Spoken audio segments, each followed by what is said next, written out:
como si se tratara de un efecto dominó al ya convulso panorama de estallidos sociales en Sudamérica, entre las poblaciones descontentas con las políticas de sus gobiernos se une Colombia.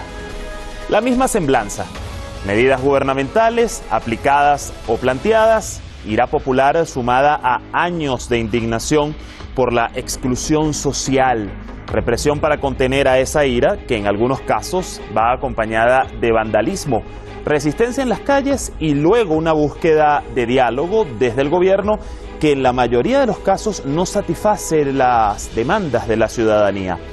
¿Qué va a pasar en Colombia? Esto es Detrás de la Razón. Les saluda Dani Pérez Díaz, hoy por mi compañero Roberto de la Madrid y así iniciamos.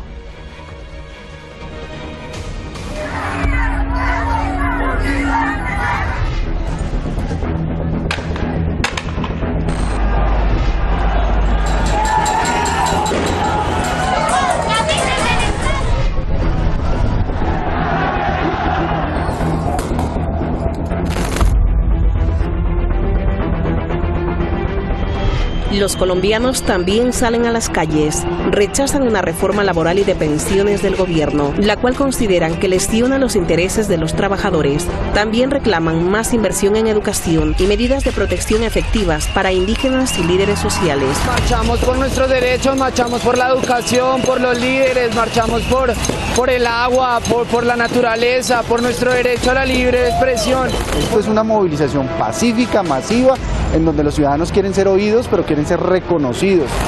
Como en otros países, el gobierno de Iván Duque responde con mano dura.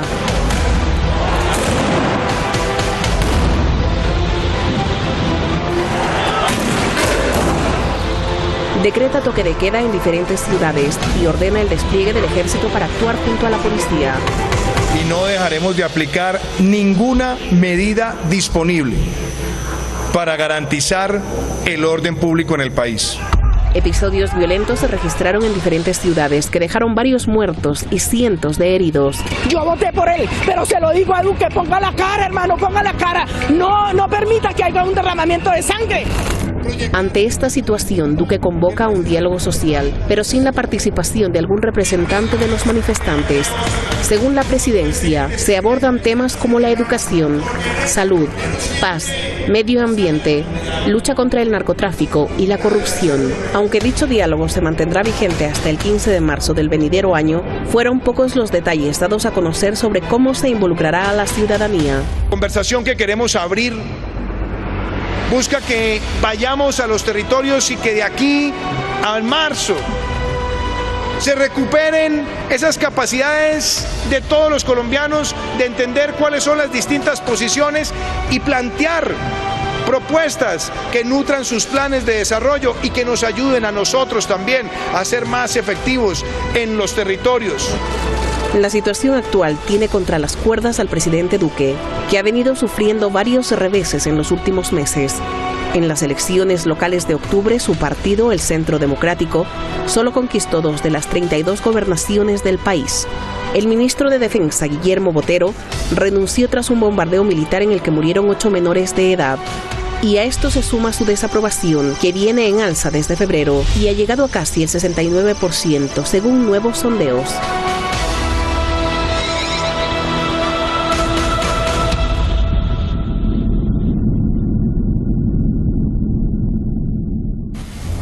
Bueno, veíamos allí, gracias a ese material que nos preparó nuestro equipo de redacción, un contexto por lo cual pues ha pasado Colombia y su ciudadanía y lo que ha devengado en las protestas que estamos viendo el día de hoy. Vamos de inmediato al análisis. Juan Alberto Sánchez Marín, analista internacional, nos acompaña desde Bogotá, así como el profesor José Antonio Ejido, analista internacional desde San Sebastián. Les doy la bienvenida a ambos. Profesor Ejido, Juan Alberto, ¿qué tal? Un gusto saludarte, Dani, a ti, al compañero de panel y a la audiencia, por supuesto, de Hispan TV. Bueno, iniciamos este análisis, poco tiempo para mucho que hablar. Vamos a iniciar con usted, profesor Egido. A pesar del conflicto armado que ha aquejado a la nación colombiana durante prácticamente medio siglo y el flagelo del narcotráfico, quizás no se había visto en mucho tiempo unas protestas o un descontento popular como el que hemos visto desde el jueves 21 de noviembre y que se ha mantenido en las calles. Más allá de las políticas neoliberales del gobierno de Iván Duque, que sabemos que han servido como gota para derramar ese vaso y esa ira colombiana, ¿cómo se explica este estallido social justo ahora allí en Colombia? Bueno, hay lo primero, un saludo al compañero de Bogotá, a todos ustedes, a Hispan TV y a su cada vez mayor audiencia. Se informa que desde el paro nacional del año 1977 es la mayor movilización social en contra de las políticas del gobierno que ha habido en Colombia. A partir del día 21, las enormes movilizaciones han parado Bogotá y todas las capitales departamentales, y lo que se afirma es una multiplicidad de reivindicaciones que son de orden material, pero son también de orden político, porque junto a las reivindicaciones de los diversos sectores que están completamente indignados con la política antisocial del gobierno, incluso del régimen, como una afirmación más general de la política que lleva la derecha desde siempre en Colombia, hay afirmaciones y reivindicaciones de tipo político, como que el gobierno Duque aplique los acuerdos aprobados con las FARC en el proceso de paz, primero en La Habana y luego en la misma Colombia, ¿no? Porque solamente hay un 20% de reivindicaciones reconocidas y el resto no están aplicadas por el gobierno Duque, y estas tienen un interés social porque se negoció la posibilidad de una reforma agraria, que es uno de los grandes problemas. Sigue siendo Colombia un gran país agrícola. El gobierno Duque, que representa a la oligarquía terrateniente narco-paramilitar, no quiere aplicar ese punto acordado con la guerrilla de las FARC, y es otra de las diversas reivindicaciones que confluyen en las movilizaciones que siguen continuamente. Así es, que siguen.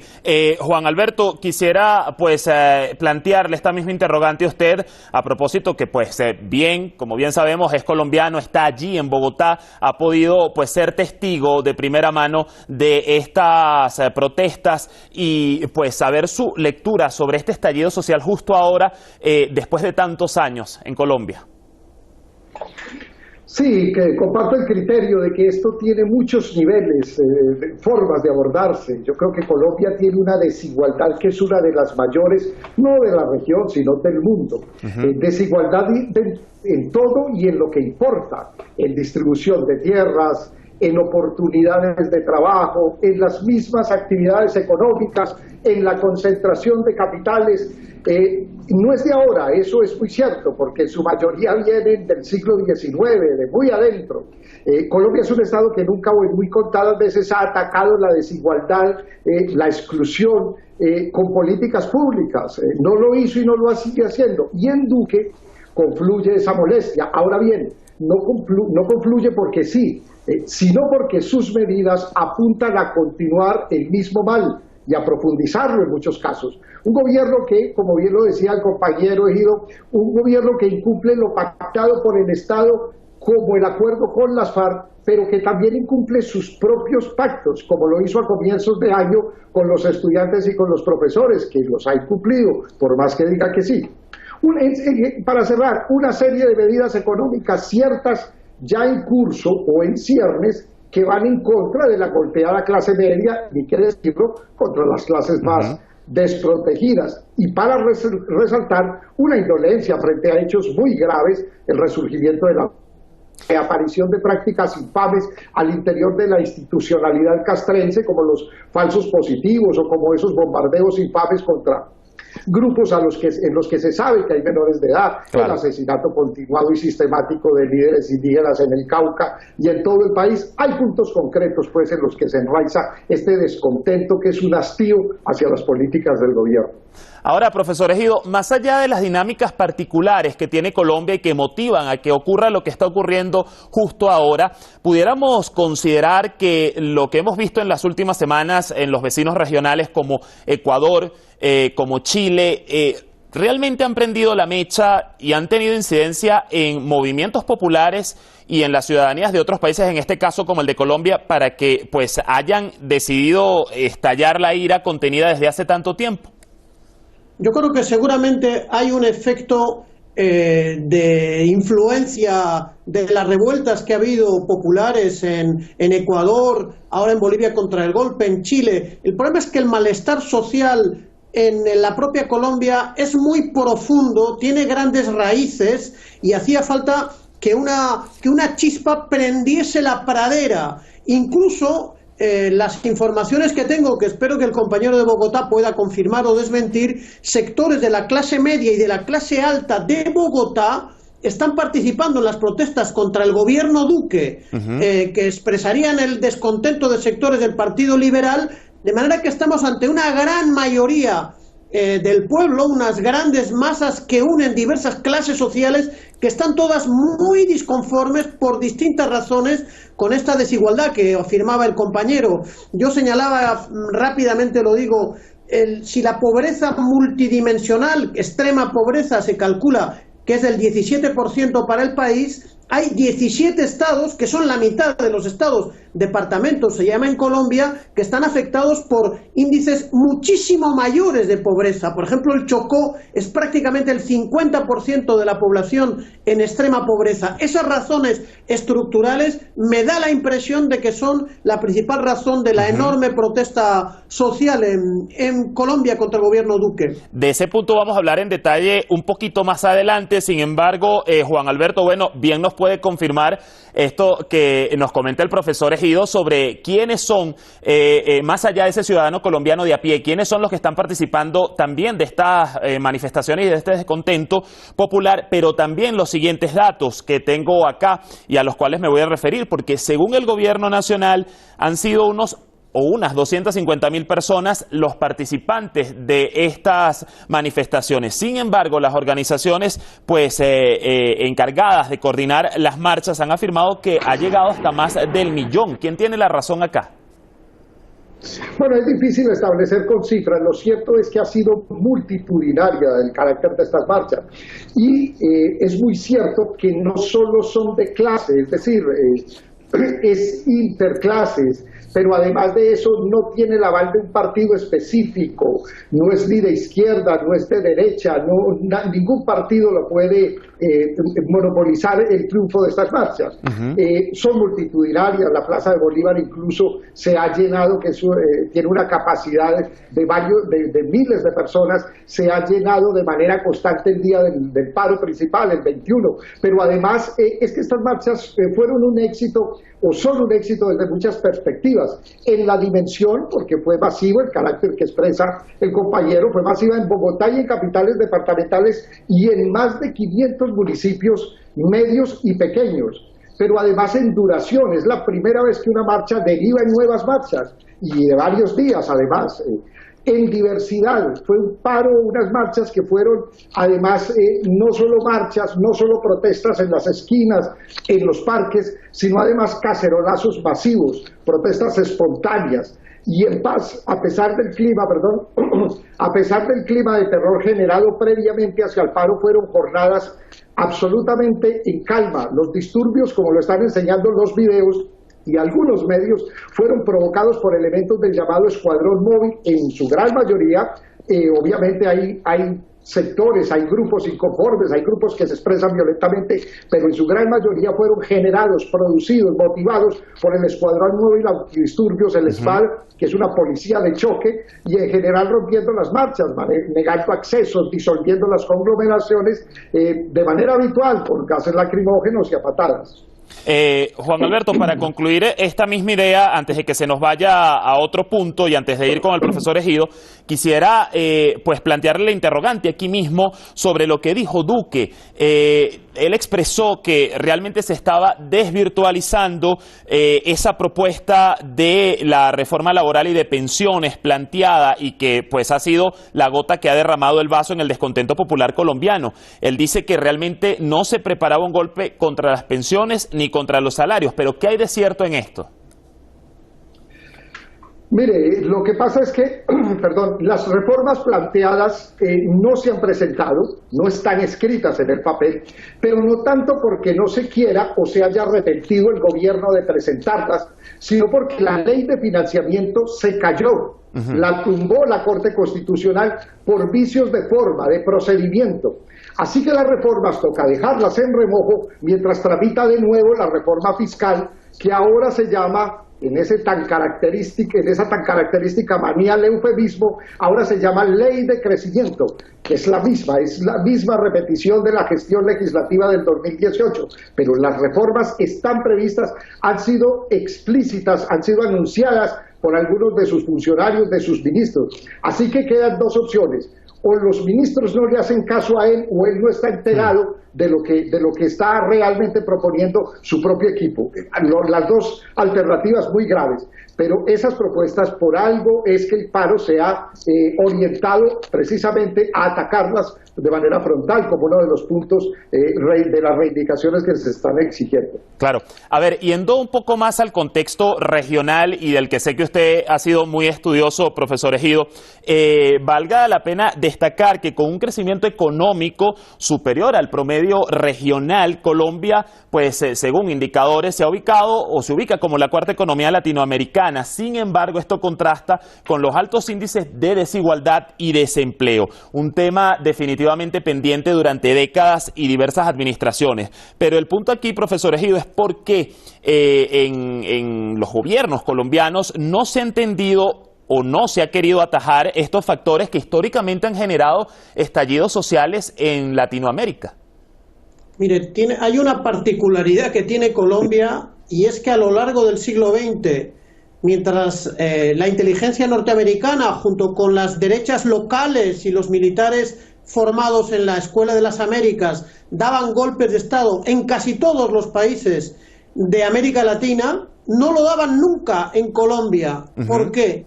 Porque en Colombia siempre ha estado tradicionalmente en el poder una derecha oligárquica que proviene de la colonia. Uno ve los antecedentes familiares del señor Santos, se pierden en la época colonial, hace ya más de 200 siglos, ¿no? Más de 200 años, quiero decir. Entonces, esa derecha se ha encargado de aplicar políticas profundamente desiguales, de controlar el campo de una manera feudal o semifeudal. Luego han desarrollado unas políticas neoliberales, además se han apoyado en la violencia del Estado, y cuando explota el fenómeno del narcotráfico a gran escala, el país también es controlado por los grandes carteles aliados con la derecha tradicional, que lo que hicieron es exterminar en los años 80 a la izquierda política del país. No han tenido necesidad para llevar sus políticas antisociales de golpes de Estado que pudiesen destruir una experiencia de reforma agraria o de cierta izquierda o de ciertos cambios. Esa es la asignatura pendiente que tiene Colombia, y en algún momento el pueblo colombiano no cabe duda que tomará el rumbo de reformas estructurales que ya fueron planteadas en las negociaciones de La Habana y que están pendientes, agravadas por el hecho de que, según las instituciones de las Naciones Unidas, Colombia es el principal exportador de cocaína, de droga ilegal, de la cocaína del mundo, con varias bases militares norteamericanas que consolidan este poder oligárquico que, por supuesto, está en estos momentos afectado por las grandes movilizaciones sociales y por la impugnación de este sistema antisocial que se dice democrático, ¿no? Claro. Pero que no lo es.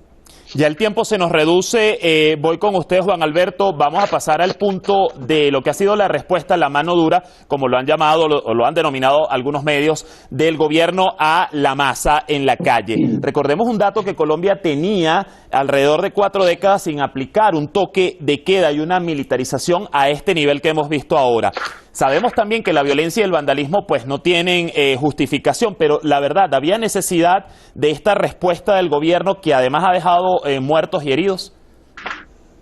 Mire, de la misma manera que se aplicó el miedo antes de la marcha, se aplicó un uso desmedido de la fuerza, no lo digo yo, eso ha sido denunciado por la propia Procuraduría General de la Nación, muchas organizaciones de derechos humanos y la Fundación para la Libertad de Prensa, la FLI, porque un tema que tampoco se ha dicho mucho es no solo las agresiones durante el paro, sino las previas con allanamientos a medios de comunicación alternativos, a centros artísticos en Bogotá, pero también en varias ciudades.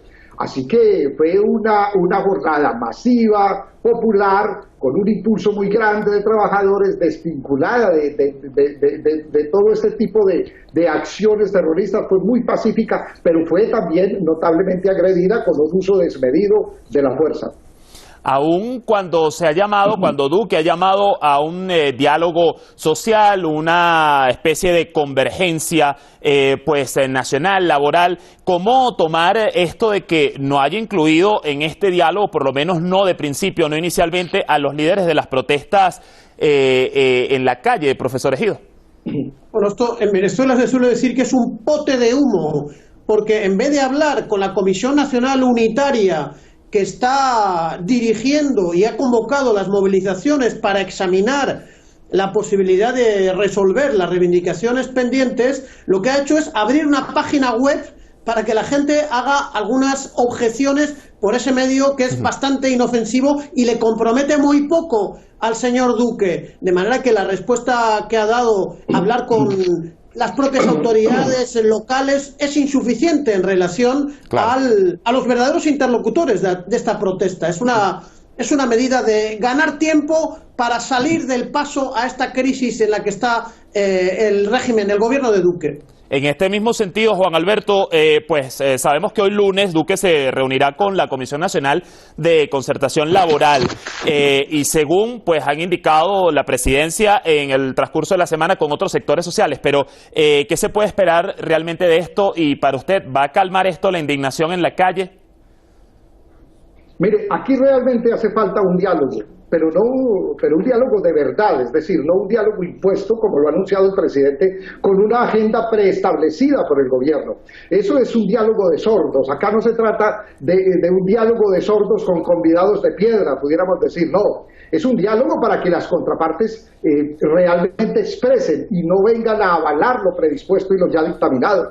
Y como lo dijo la alcaldesa ayer o hoy, la alcaldesa electa de Bogotá, todo esto empieza por un cambio de actitud, porque tenemos un gobierno sin gobernabilidad y altamente soberbio, con los protestantes, con los indígenas, con las minorías, en general con los opositores. Esta semana en la que el presidente se reunirá con los representantes de esas distintas organizaciones que han convocado el paro, supuestamente, será definitiva. Y bueno, lo que hay que esperar es que en verdad el presidente no solo escuche, sino que atienda las peticiones ciudadanas, las demandas y que se pueda avanzar en un país más incluyente. Una reforma, como lo dice el compañero, de carácter estructural, que atienda además muchos de los acuerdos, gran parte de esas reformas rurales que no son tan estructurales a nivel económico, sí son reformas muy importantes y necesarias de las que el país nunca ha hecho en el ámbito rural, en el espectro rural. Profesor Ejido, ya para concluir, 15 meses lleva en el poder Duque con muchos reveses y ahora se le suma esto. ¿Cree que complete el periodo presidencial? Bueno, está cayendo en picado, como bien decía vuestra redacción, casi hay un 70% de desaprobación, se le han complicado las cuestiones, el ridículo que hizo en las Naciones Unidas el señor Duque sobre supuestos emplazamientos de la guerrilla colombiana en Venezuela agravó el ridículo y la crisis política, y un poco el remate es la gran protesta social contra este gobierno, ¿no? Entonces, pues es el fracaso de la política de Duque, de Uribe, que está detrás, con el sector social que representa, y lo que se va a abrir probablemente es un reacomodo en el interior de la derecha colombiana, pero también pudiera ser que la izquierda, las fuerzas populares, la clase media, la gente que votó a Petro, etcétera, etcétera, como se ha visto en las últimas elecciones municipales, estén en un proceso de agrupamiento para dar una solución electoral también y política a la crisis que plantea al país el fracaso de la política del señor Duque. Bueno, ya nos tenemos que despedir. Me quedó esta misma interrogante para usted, Juan Alberto, en 2 segundos. ¿Completará Duque su periodo o no? Dani, estoy casi convencido de que sí, de que va a terminarlo. Lo cierto es que las elecciones recientes y este paro dejan constancia de que el país se cansó de la retórica guerrerista, de esos embustes sectarios de los enemigos por todas partes y de señalar como enemigos a los mismos compatriotas. Se cansó de eso y yo creo que esto es muy importante. Es un cambio de política que se está forzando para que el gobierno la implemente y la lleve a cabo, si no va a ser muy difícil este resto de gestión, claro, no solo para el país, sino en particular para Duque. Bueno, allí seguiremos el pulso de lo que acontezca en Colombia. Gracias, profesor Egido, gracias, Juan Alberto, por acompañarnos hoy en Detrás de la Razón. Hasta la próxima. Gracias a ti. Bueno, aún queda mucho por ver en este recién llamado a diálogo por parte del gobierno de Iván Duque. ¿Podrán las autoridades de Colombia entender y atajar este descontento motivado a factores que históricamente han generado caldos de cultivo para los estallidos populares en Latinoamérica? ¿Completará Duque su periodo presidencial abriéndose a las demandas de su pueblo o por medio de la represión e imposición? Allí queda esa interrogante para la reflexión. Gracias por sintonizarnos, nos vemos mañana.